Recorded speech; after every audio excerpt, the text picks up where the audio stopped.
Some of you have been asking, what is a smart wellness diet? And in the NEURON book, if you've read the book already, you'll know that this wheel of smart wellness here features throughout every single chapter. And in the chapter about consuming, we looked at eating and drinking habits and how they dictate not just our weight, but our mental health, our cognitive function, our inflammation, our immunity, our metabolic functioning and performance. It all starts in the gut. So when you ask, what is a smart wellness diet? Some people expect me to say certain foods, but a smart wellness diet is not about just certain foods. It's about, firstly, understanding how these systems work.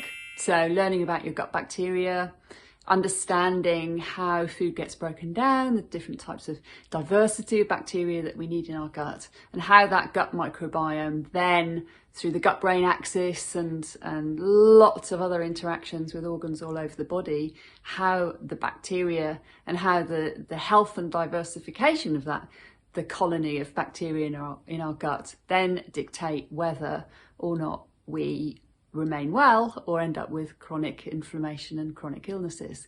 So the first thing, as usual, is, I say, the green ring is about knowledge. So learning, smart wellness diet involves learning about the biology, understanding how those systems work.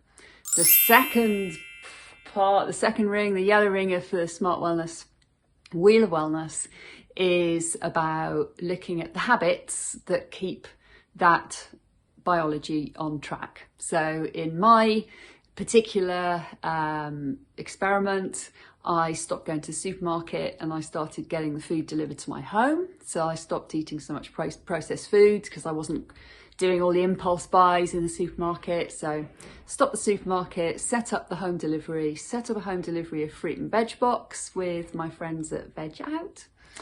And I did intermittent fasting during weekdays, so giving myself 16-hour fast overnight by having a later breakfast and an earlier dinner, really dominating my plate with plant foods, so a diet that's rich in plant food, fruit and vegetables, not the kind of, vegan sausages and vegan this and vegan that, because that has all been processed in the factory as well, and we're trying to avoid processed foods. So my plate was dominated with real fruit and vegetables, using organic when it was on an item on the dirty dozen list of foods that are most likely to have pesticides, non-organic when it's a fruit or veg item from the clean 15 list that are least likely to have pesticides.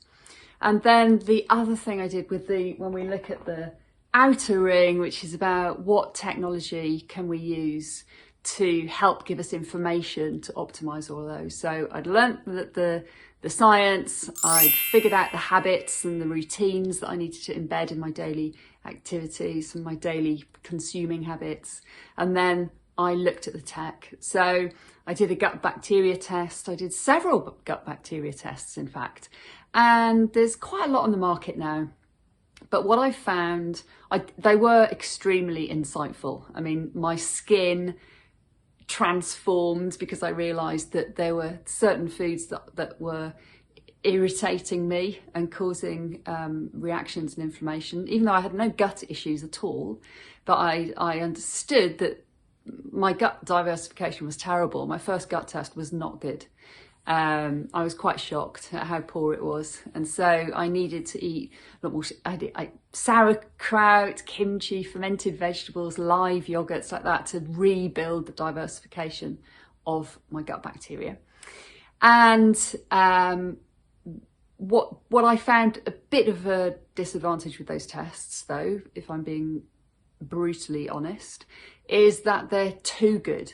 They give you just a ridiculous amount of detailed information that becomes a little bit overwhelming, and it becomes a chore when you have to think about, oh, don't eat these foods today and eat these foods tomorrow. And this, you know, it became a bit intense. So I've actually been, I've partnered with a lab, and we are partnering up, teaming up. We're going to do a simplistic test where you just get a score out of 10, because it's interesting and useful to know 90 pages of reports about your gut bacteria. But to be honest with you, if you're just trying to take action, then a single score out of 10 will give you a starting point to say, whoa, my gut health is terrible. I need to just start eating more plants, less processed food, and maybe do a bit of intermittent fasting. Just make some small changes and then retest again. So this gut test is a lot cheaper than others on the market, and it's a lot simpler. And that is my smart wellness diet.